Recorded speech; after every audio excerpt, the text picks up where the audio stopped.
पुरी श्रीमंदिर रत्न भंडारर पुणी आज आरंभ होईछि मरामती कार्य। स्टोन बा पत्थर मरामती कार्य आरंभ होईछि। आवश्यक स्थले फाट थिबा पत्थरगुड़िक परिवर्तन हेब। गत डिसेम्बर 25 रु भक्तों गहली को दृष्टि रखी रत्न भंडार मरामती कार्य स्थगित रहिथिला।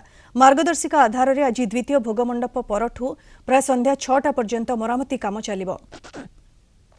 3 मास मध्य रत्न भंडार मरामती कार्य शेष करबा लागि लक्ष्य रखिछि एएसआई।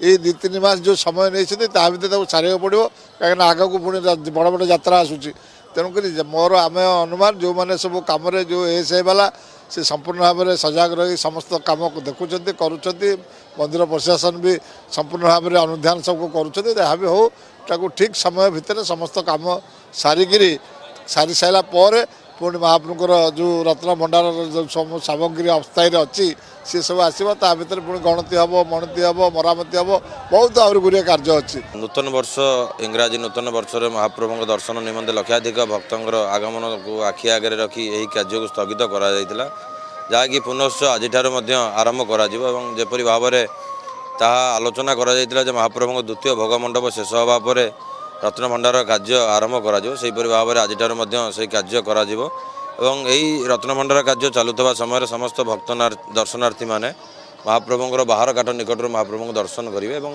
भितर जो टीम अच्छी रत्न भंडार कार्य कर जो टीम से प्रवेश कर महाप्रभु रत्न भंडार कार्य करेंगे।